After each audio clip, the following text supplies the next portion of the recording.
अपनी कलम से लिखूं वो लफ्ज हो तुम, अपने दिमाग से सोच लूं वो ख्याल हो तुम, अपनी दुआओं में मांग लूं वो मन्नत हो तुम, और जिसे हम अपने दिल में रखते हैं वो चाहत हो तुम। दिल में आप हो और कोई खास कैसे होगा, यादों में आपके सिवा कोई पास कैसे होगा। हिचकियां कहती है आप याद करते हो पर बोलोगे नहीं तो मुझे एहसास कैसे होगा। बहुत वक्त लगा हमें आप तक आने में, बहुत फरियाद की खुदा से आपको पाने में, कभी ये दिल तोड़कर मत जाना, हमने उम्र लगा दी आप जैसा सनम पाने में। आसमान में कितने तारे पर चांद जैसा कोई नहीं, इस धरती पर कितने चेहरे पर आप जैसा कोई नहीं। ये मोहब्बत भी कितना गजब का है जनाब, कल जिनसे हमें नफरत थी आज उनसे हमें बेइंतहा मोहब्बत है।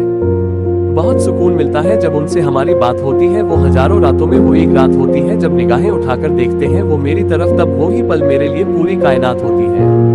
अपनी पूरी जिंदगी आपके नाम कर देंगे, दुनिया की हर खुशी आप पे कुर्बान कर देंगे। जिस दिन हो गई हमारे प्यार में कमी, हम उसी दिन जिंदगी को आखिरी सलाम कर देंगे। मेरे दिल के नाजुक धड़कनों को तुमने धड़कना सिखा दिया, जब से मिला है प्यार तेरा गम में भी मुस्कुराना सिखा दिया। जिंदगी के हर मोड़ पर तुम साथ रहना, चाहे दूर रहो पर हमेशा दिल के पास रहना। तुम एक खूबसूरत गुलाब जैसी हो, बहुत नाजुक हो एक सपना जैसी, होठों से छूकर पी जाऊं तुम्हें, सर से पांव तक एक शराब जैसी हो।